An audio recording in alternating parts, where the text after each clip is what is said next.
Amsal 4 ayat 23. Saudara buka Alkitabnya dulu baru nulis ya, supaya nggak kelamaan ya. Amsal 4 ayat 23.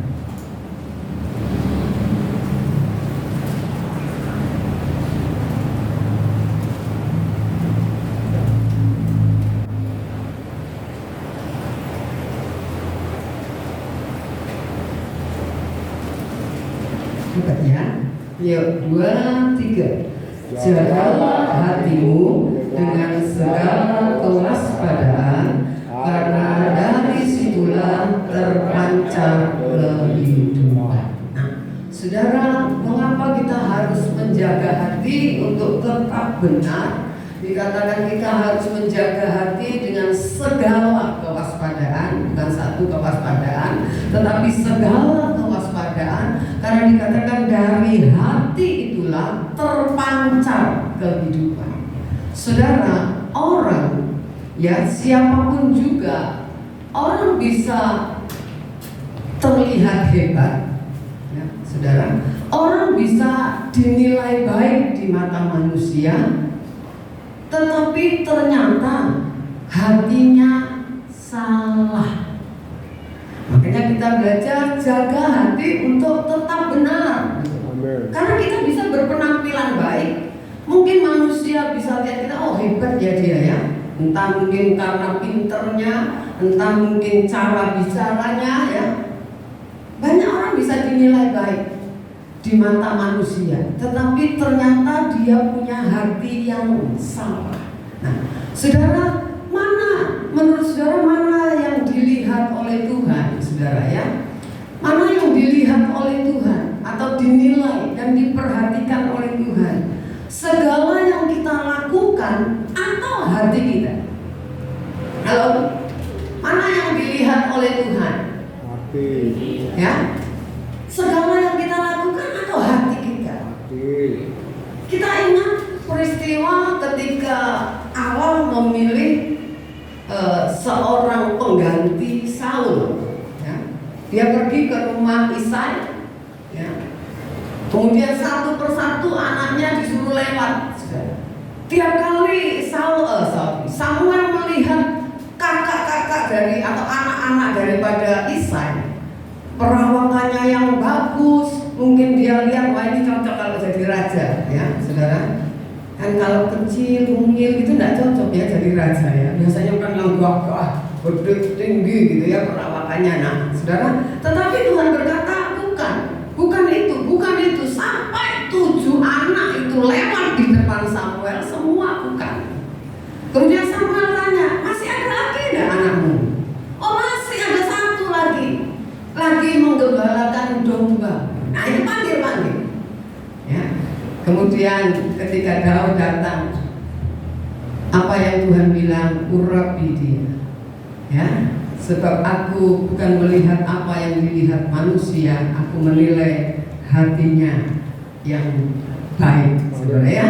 Nah jadi kalau sekarang kita akan baca Yohanes 12, Injil Yohanes pasalnya yang ke-12 ayat 4 sampai ayatnya yang ke-6.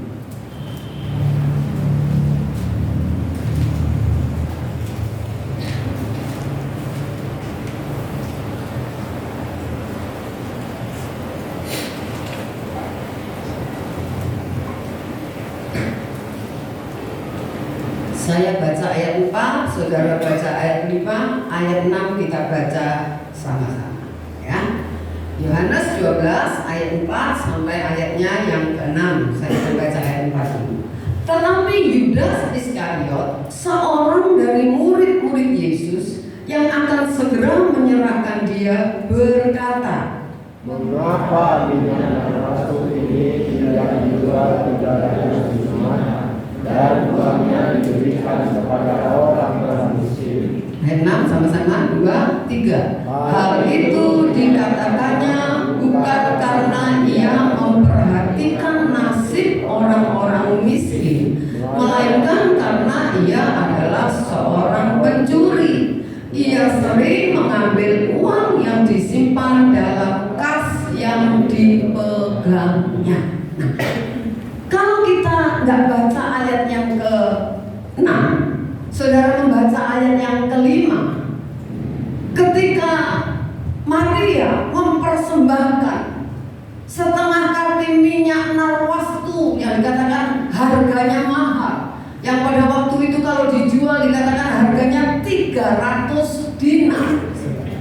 Sedang pada zaman itu upah orang bekerja 1 hari 1 dinar. Jadi kalau 300 dinar berarti 10 bulan, betul ya? 10 bulan. Upah orang kerja 10 bulan dikumpulin, cuma dibeli minyak wangi, dipecahkan untuk mengurapi Tuhan Yesus.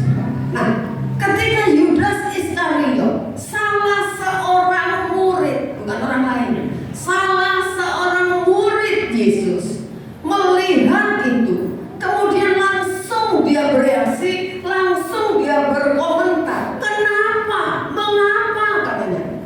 Minyak seharga itu cuma dipecahkan cuma untuk ya, ngurapi, membalur mungkin gitu ya. Ya. Tuhan Yesus. Nah ini kan sepertinya begini, boleh dia bilang ini kan sia-sia emang gitu kan.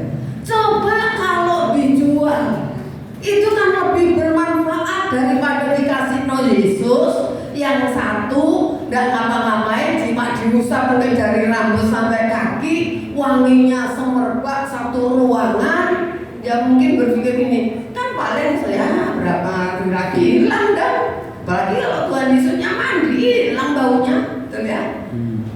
Kemudian dia berpikir kan lebih bagus kalau dijual harganya 300 dinar, dibagi-bagi ke orang miskin, bukan cuma orang satu yang terima, betul? Ya. Secara logika, dalam penilaian manusia, perkataan Yudas ini baik apa enggak? Bagus, usul yang bagus, pernyataan yang bagus. Dia berkata apa? Perkataan yang sangat rohani. Kalau itu kan ini murid Yesus ya, bicara dalam lingkup rohani. Kalau itu muncul perkataan itu dari salah satu anggota gereja kita, bagus nggak? Rohani nggak? Rohani. Daripada cuma balurin tante mungkin begitu ya. Orang itu ini makai ini yang terima ini kan gitu ya. Ya bagus saudara. Saudara peduli pada orang miskin. Bagus. Seperti saya katakan, orang bisa terlihat hebat, bisa dinilai orang baik, mungkin sangat berohani perkataannya, tetapi ternyata jauh di lubuk hatinya tidak seperti apa yang dia ucapkan. Saudara, jadi kita melihat saudara, ternyata orang bisa salah menilai. Yudas mengatakan bukan karena dia kasihan kepada orang miskin, tetapi ayat 6 berkata, hal itu dikatakannya bukan karena ia memperhatikan nasib orang miskin, melainkan karena ia adalah seorang pencuri. Ia sering mengambil uang yang disimpan dalam kas yang dipegangnya. Yang ada di otak dan hatinya, Yudas berpikir gini, kalau dijual minyak itu diserahkan kepada Yesus kemudian dijual, uangnya masuk kas, betul nggak? Kas siapa? Kas yang dipegang dia, betul nggak? Kas yang dipegang dia. Kalau kasnya banyak, ngambil lebih banyak itu enak, ya kan?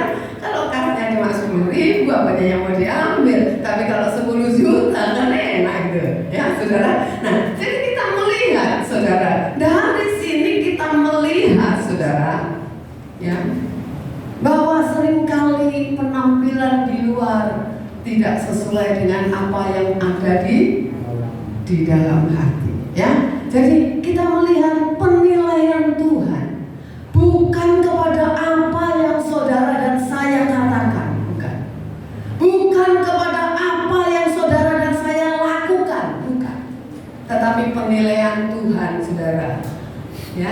bukan pada apa yang kita katakan, bukan pada apa yang kita lakukan. Ternyata penilaian Tuhan itu bukan hanya sampai di situ. Penilaian Tuhan sudah selesai? Hah? Tetapi apa motivasi kita ngomong gitu? Apa motivasi kita melakukan itu? Omongan saudara boleh bagus, tetapi Tuhan lihat apa motivasi di balik yang saudara ucapkan. Yang kita lakukan mungkin bagus, tetapi tetap Tuhan melihat apa motivasi saudara melakukan itu. Ya, saudara, berarti kita melihat apa yang kita lakukan, apa yang kita ucapkan bisa menjadi selubung dari sesuatu yang tidak baik. Betul? Halo? Benar? Ya. Sudah. Hanya dibungkusnya aja indah. Hanya di luarnya aja luar biasa. Saudara, ada orang yang melayani karena dia juga motivasi tidak betul. Ada nggak kira? Ada orang melayani bisa karena uang. Ada orang melayani bisa karena ingin dihormati, ingin dipuji orang. Ada orang yang berkata baik tetapi sebenarnya hatinya tidak tulus. Ada nggak? Banyak, saudara, banyak. Semoga tidak ada di kita. Yang di luar sana berkata baik tapi tidak tulus, saudara. Kita mungkin kadang-kadang memuji orang tapi hati kita tidak memuji dia. Kita berkata salut tapi hati kita nggak salut gitu. Nah, saudara, nanti kita belajar, saudara. Kalau semua itu kita lakukan hanya ingin dipuji, ingin dihormati, ingin dihargai, dan hati kita juga nggak tulus, itu semua tidak berkenan kepada Tuhan. Meskipun saudara sepertinya berkata baik, sepertinya yang saudara lakukan itu baik di pemandangan manusia, tapi kalau motivasi kita tidak benar, tetap di hadapan Tuhan, Tuhan tidak berkenan. Itu sebabnya kita belajar pada saat ini, ya, yang kita harus belajar agar hati kita itu tetap benar. Selalu periksa motivasi kita. Apa motivasi saudara ketika saudara berbicara? Apa motivasi saudara ketika saudara bertindak sesuatu? Itu harus dicek. Tidak usah tunggu dicek orang lain, cek diri sendiri, cek juga dengan Tuhan. Karena apa? Kenapa selalu harus diperiksa? Karena motivasi itu yang dinilai oleh Tuhan. Amin. Itu loh. Karena motivasi saudara-saudara ke gereja, ngapain ke gereja? Itu motivasinya juga harus benar, saudara. Kalau motivasi saudara nggak enak, nanti ditelepon nanti di WA itu loh salah. Amin. Amin. Nanti supaya nggak ditanya, iya aku ke gereja, itu loh motivasi kita salah, saudara. Saudara ke gereja, saudara harus punya motivasi. Aku mau menyenangkan hatinya Tuhan. Amin. Jangan bilang dia nggak ke gereja, gue nggak juga. Apalagi telepon gereja nggak. Oh yaudah, sama dah kita. Motivasi. Dan Tuhan itu nggak menilai rombongan, nggak ada. Masing-masing selamat itu masing-masing urusannya masing-masing. Maka firman Tuhan katakan jangan suka ikut-ikut. Karena manusia seringkali yang diikuti apa yang jelek. Kalau yang bagus jarang orang ikuti, betul? Ya, saudara. Jadi kita belajar coba ya. Kita lihat coba. Nah, Matius 23. Injil Matius pasal 23, bukanya di Markus supaya dekat ya. Buka Markus ayat 27 dan ayat 28.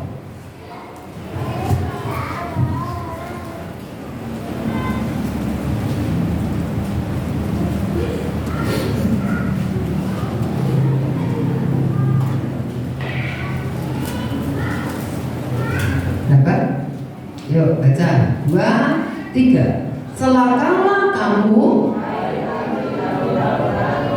orang-orang Farisi, hai kamu orang-orang munafik, sebab kamu sama seperti kuburan yang dilapur putih, yang sebelah luarnya memang bersih tampaknya, tetapi yang sebelah dalamnya penuh lulang-lulang dan berbagai jenis orang.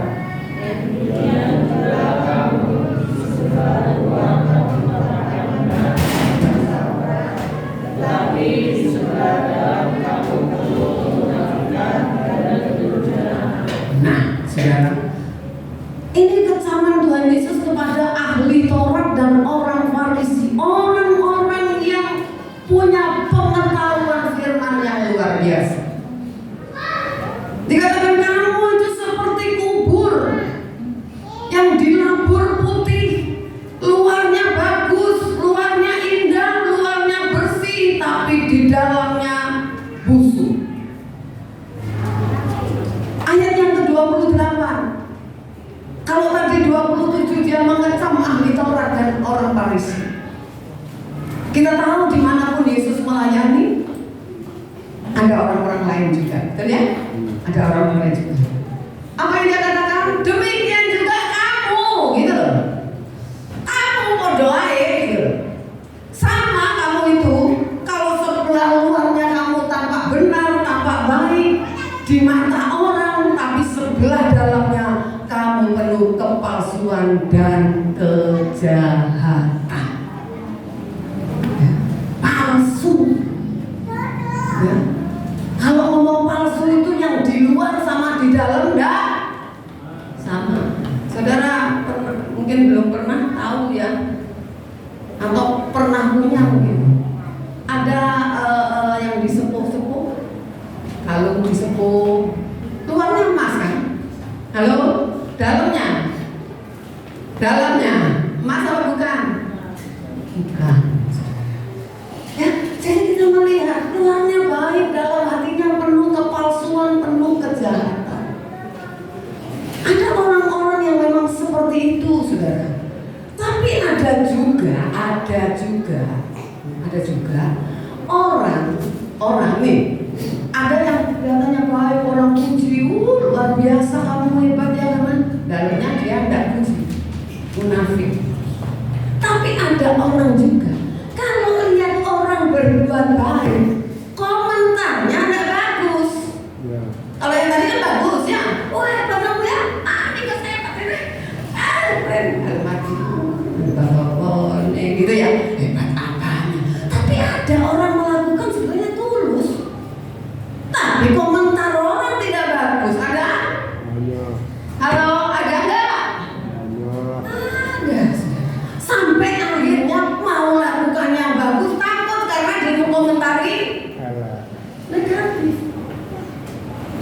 Kayak, oh dia tuh ngasih banyak carmuk. Tahu carmuk? Cari muka. Dia baik-baik sama bapak ibu gembala, dasar penjilat gitu loh. Mana sih tukaran sama bapak ibu gembala? Kan baik-baik, kan bagus, betul nggak? Iya kan? Tapi orang bisa komentar jelek loh. Benar apa benar? Ya. Iya, saudara. Jadi saudara, semua kembali. Saudara makanya periksa, cek hati kita. Saudara baik misalnya dengan kami, cek hatinya, tujuannya ada enggak yang enggak bagus. Kalau bagus orang komen no, biarin aja. Amin. Biarin aja. Ada orang dekat dengan saudara mungkin sama sesama, boleh katakan sesama jemaat baik. Oh iya itu baik karena ini karena dia nggak bisa baik sama dia. Komentar tidak bagus. Cek kita, apa kita seperti omongannya dia. Kalau enggak, jalan terus. Amin. Tak usah ngadi-ngadi, ya. Tak usah didengerin, saudara. Jangan terus takut, kamu jauh deket-deket sama aku ya. Oh kita dirasani. Lo ngapain? Kalau kita deket-deket tidak baik, tidak apa-apa. Ngapain? Karena dirasani, saudara menjauh dari dia. Halo, bersahabat dengan semua orang itu kan nggak bisa ya. Halo, benar nggak? Namanya sahabat itu udah ombyoan nggak, saudara? Ya, saudara, nggak bisa kita. Kadang-kadang hati kita, misalnya maaf ya buat contoh, saya sama Bu Naning bisa bersahabat, tapi belum tentu saya bisa bersahabat dengan Mon. Gitu ya? Halo, bisa ngerti? Karena memang ya klik gitu loh, artinya bisa ngeklik. Tapi kak sama Mon kok udah klik ya? Masih aku dekat, sering ketemu, sering ngobrol, nggak bisa, katanya orang nggak ada chemistry. Bukan karena saya nggak suka sama Mon, tapi memang ada loh. Saudara pernah gitu nggak? Halo, yang dulu sekolah pernah pasti merasakan itu ya? Nggak semua kan sahabat saudara satu kelas, nggak kan? Saudara bisa baik dengan satu kelas, tapi bicara sahabat mungkin 2 orang, 3 orang, 10 orang, itu kan ya?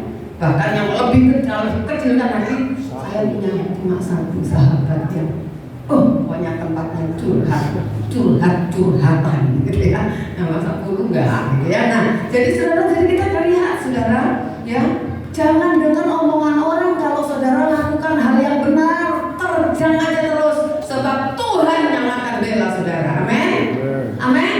Tidak usah takut saudara ya, tidak usah takut ya. Jadi makanya kita belajar sebelum ngomong, sebelum bertindak, coba periksa motivasi kita. Apakah ini untuk Tuhan atau untuk kepentinganku? Apakah ini memuliakan Tuhan atau memuliakan diri sendiri? Itu yang harus dicek. Ya, kita belajar ya saudara. Jadi selalu periksa motivasi hati. Ayo saya baca 1 Korintus, ayat yang sering sekali disampaikan. 1 Korintus pasal 10 ayat 31 dan ayatnya yang ke-32.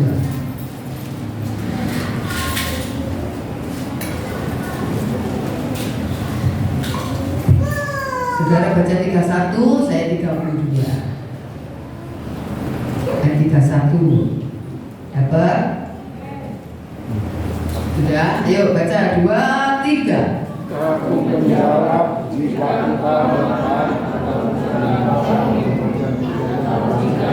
melakukan sesuatu yang lain, lakukanlah semuanya itu untuk kemuliaan Allah. Janganlah kamu menimbulkan syak dalam hati orang, baik orang Yahudi atau orang Yunani maupun jemaat Allah. Lakukan jika engkau makan atau jika engkau minum atau jika engkau melakukan sesuatu yang lain, termasuk ngomong. Itu kan tadi urusan makan sama minum. Juga dalam melakukan segala yang lain, termasuk ngomong, termasuk bersikap, termasuk bertindak. Memuliakan Tuhan dah. Kalau tidak memuliakan Tuhan, dengan kata lain jangan dilakukan. Ayat yang ke-32 berkata, jangan kamu menimbulkan syak dalam hati orang. Artinya jangan kamu membuat, ketika orang melihat hidupmu, membuat orang lain tersandung. Loh, orang Kristen kok koyok gitu ya? Katanya pelayanan, katanya pendeta, kok kayak gitu? Nah, orang lain gak mau jadi ikut Tuhan. Gara-gara lihat cara kita yang gak memuliakan Tuhan. Makanya firman Allah katakan, ayo periksa motivasi kita. Ya, saudara, periksa. Kadang-kadang periksa aja masih keliru ngomong ya. Saudara, bagi kita mungkin sudah bagus nih. Ketika kita ngomong, bagus dengan penilaian orang ya. Saudara, jadi jangan membuat orang lain tersandung. Ya. Sakno kan, kita yang bikin orang lain yang jelungup lagi itu ya. Nah, yang kedua, saudara, ya, menjaga hati itu tetap benar. Selalu melatih ketulusan hati, mulai dari perkara-perkara yang kecil. Belajar dari hal-hal yang kecil, tulus ngepel. Ini kan hal kecil ya di mata orang, ngepel ini kecil. Tapi tulus. Kalau saudara ngepel di rumah bersih, itu kotoran sedikit ya. Yang ngepel di sini 5 menit selesai, saudara. Ya, dia bilang tulus, tapi itu tidak bagus, betul nggak? Tidak memberi. Orang yang tulus itu memberi yang terbaik, saudara. Betul? Loh ya, kalau tulus memberi yang jelek itu banyak orang tulus. Nggih napa mboten? Iki timbangane mandu rada-rada mandu. Enggak enak. Kasih mandu tulus saudara karena saudara sendiri tidak suka. Betul enggak? Lah kalau yang jelek itu tulus, betul enggak? Halo? Mana tuh jawabannya? Benar apa benar? Iya. Memberi yang sedikit tulus apa enggak? Kapan kita tidak tulus? Ketika memberi? Kita memberi? Alah, kok sungkan-sungkan. Ketika kecil, ayo saudara kita kolektor minimal 500. Oh 500 semua tulus pasti. Minimal 500.000 merengut semua. Hai kan? Jujur loh, itu manusia, betul nggak? Halo, iya nggak? Iya, itu fakta. Nggak usah ngomong saudara, sama lah. Makanya beri dari dulu, makanya mulai dari perkara yang kecil. Kenapa sih saya sering kali ngajar, kasihlah uang, saya tidak ngomong jumlahnya, kasih oleh temu yang terbaik. Jangan sudah elek, lusut, noceng lagi gitu, hitam gitu. Masih ada itu fakta, saudara. Bukan saya ngomong nocengnya, enggak. Bukan ngomong 2.000-nya, enggak. Coba ambil dari uang dari yang saudara punya yang paling kencang gitu. Kasih. Halo, mulai dari perkara. Saya paling ingat nih, siapa yang dulu Konghucu? Halo, Kofong ya? Keluarganya Kofong dulu Konghucu? Oke. Keluarganya ini Konghucu apa lagi? Ahok? Iya. Cuma tanya, kalian punya pengalaman? Kalau beli buah cari yang akhir atau yang paling bagus? Paling bagus. Untuk dikasih sebagai persembahan itu? Sembayangan kebong. Oh, sing seger. Itu loh kita berikan bukan kepada Allah Bapa loh. Pada yang mati loh biasanya, betul nggak?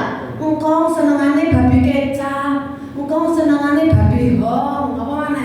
Ya, senengannya lumpia, semua senengannya engkau digejer di situ. Nggak apa boten.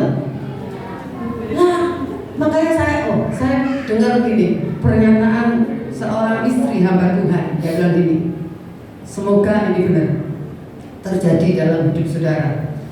Dia bilang gini, kalau orang Konghucu menjadi Kristen, pemberiannya itu sempurna. Tapi kalau Kristen dari kecil sampai gede, karena biasa, apalagi mama papanya pelit, kolektor mah, ayo situ 1.000, masa cuma 1.000 mah, ayo yang penting kolektor, sampai tua medit anaknya.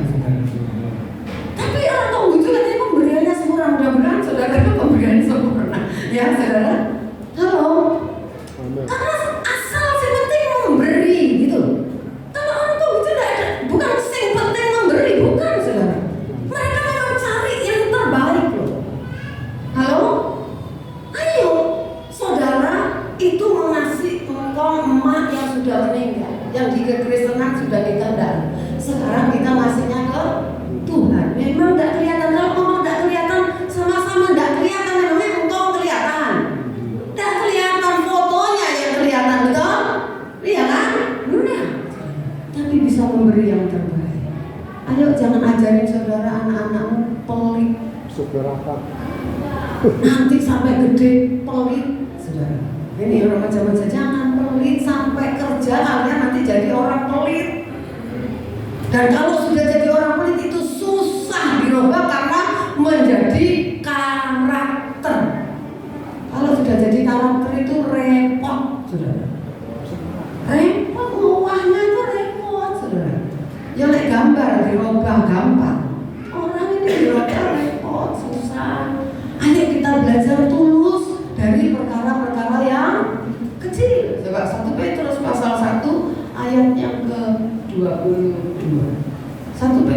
pasal 1 ayat 22.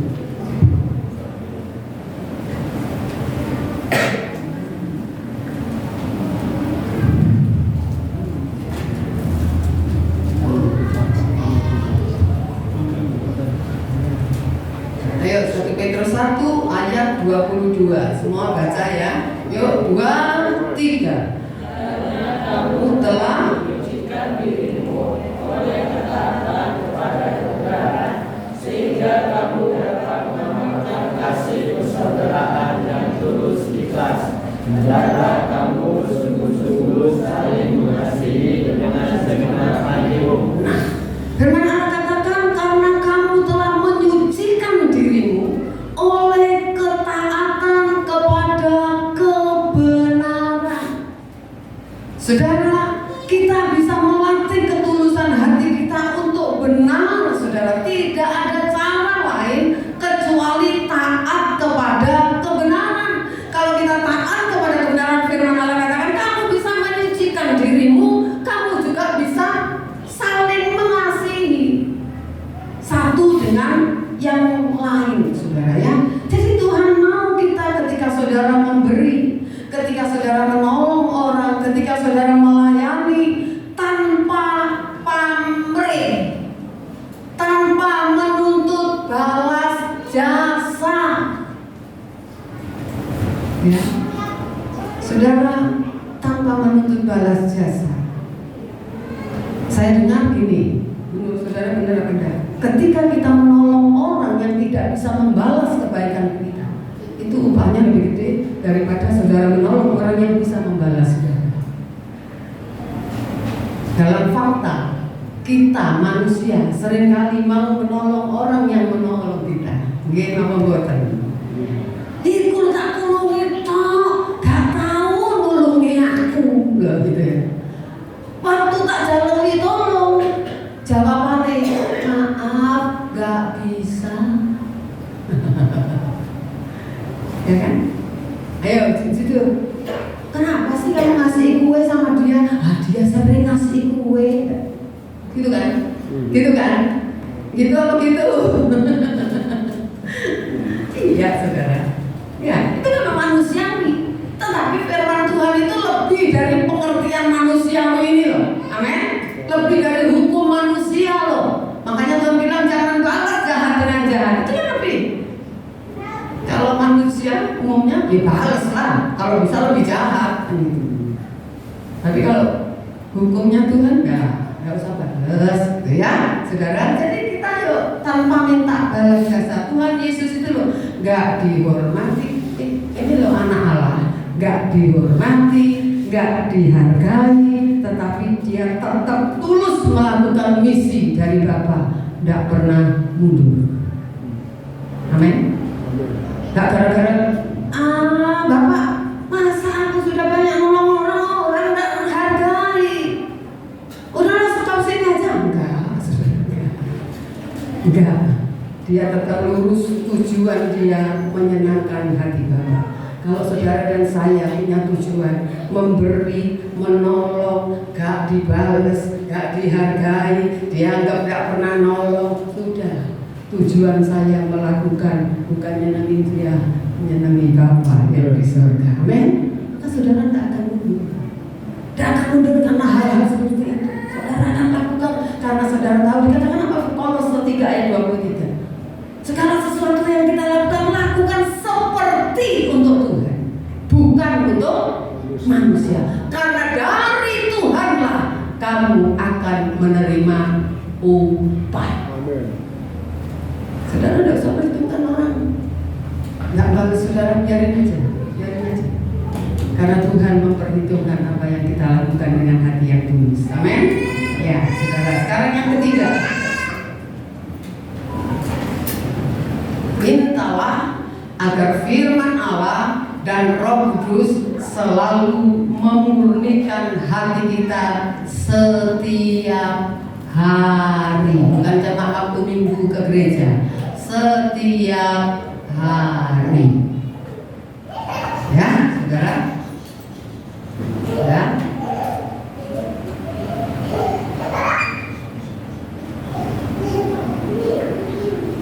Tambahi setiap hari ya, karena nggak cukup. Udah ya? Oke. Yohanes 15 ayat 3.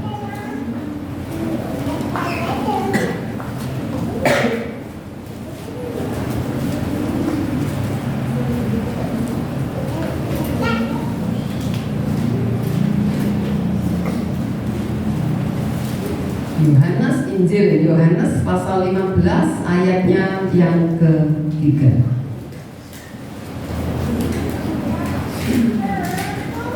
Ya, yuk baca 2, 3. Kamu memang sudah bersih karena firman yang telah kukatakan kepadamu. Firman Allah itu membersihkan hati.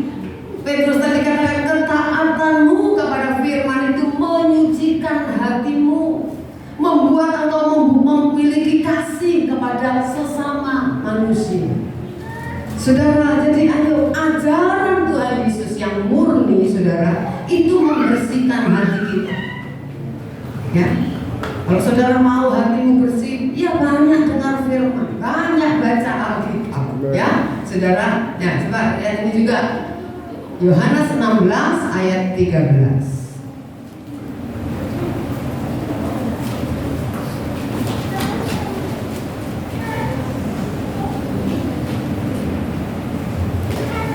Sampai kata kebenaran aja ya, seluruh kebenaran situ aja dah bacanya. Sampai kata kebenaran. 2, 3. Tetapi apabila ia datang, yaitu Roh kebenaran, Ia akan memimpin kamu ke dalam seluruh kebenaran. nah, kalau Roh Kudus datang, dikatakan ia akan memimpin kamu kepada seluruh kebenaran. Dan Roh Kudus itu sekarang sudah dimeteraikan di hati saudara masing-masing. Roh Kudus itu berfungsi memimpin kita kepada seluruh kebenaran, bukan sebagian yang kita suka saja. Seluruh kebenaran. Apa yang harus kita lakukan? Seluruh kebenaran, saudara. Firman Allah yang kita dengar, firman Allah yang kita baca, akan menjadi rema. Roh Kudus akan mengingatkan kepada kita. Itu sebabnya hanya firman Allah dan Roh Kudus yang bisa mengubah saudara dan saya. Motivasi kita dirubah, saudara ya. Motivasi yang terdalam di hati kita dirubah lewat firman yang kita dengar, yang kita pelajari, dan Roh Kudus yang menuntun kita. Ketika hati kita benar, maka hidup kita pun menjadi benar. Ketika hati saudara dan saya benar, maka apa yang kita lakukan, hidup kita pasti berubah, ikut jadi benar, saudara. Tidak ada ceritanya kalau hatinya benar, hidupnya tidak bagus, tidak ada ceritanya.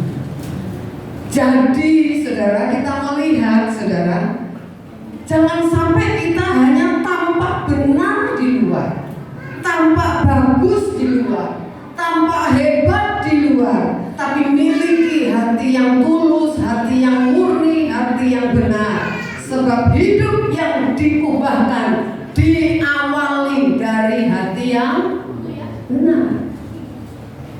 Hidup yang diubahkan itu diawali dari hati yang benar. Ketika hati kita benar, maka hidup kita pasti berubah. Ini statement. Maka ketika hati kita benar, maka hidup kita pasti berubah. Saya balik. Jika seseorang hidupnya tidak berubah, berarti hatinya tidak benar. ayo jawab. Ketika saya ngomong, ketika hati benar, saudara statement selanjutnya. Ketika hati kita benar, maka hidup kita pasti berubah atau pasti diubahkan. Ketika seseorang hidupnya tidak berubah, berarti Hatinya tidak benar. hatinya belum benar. Benar? Iya. Jadi kalau kita melihat Kristen kok kayak gitu, teman gereja kok kayak gitu, ya hatinya belum benar. Jadi doakan, ya, Saudara juga bantu doa kalau lihat teman-teman kita segereja, mungkin saudara lihat ngomongnya saenake dhewe, ya, tingkahnya saenake dhewe, semuanya saenake dhewe. Saudara doa supaya dia jadi benar, punya hati yang benar. Amin. Kalau bayangin kalau sak gereja ini hatinya benar, pokoknya maknyus, betul nggak? Maknyus, nggak ada cicui, betul? Nggak ada cicui ya. Nah, nggak ada burung berkicau. Ada sih, tapi yang merdu, ya, bukan sih. Ada suaranya apa? Gagak. Apa yang Mas mencari sukanya gagak? Pertanda apa? Gagak seringkali lihat dulu. Mencelok di rumah orang katanya apa? Ada orang mati. Jadi kalau suara kita tidak bagus, hidup kita tidak bagus, yang muak-muak bikin orang lain mati. Ya, ya, Tuhan nolong kita semua. Ya, kita nyanyi pujian Bapa sentuh.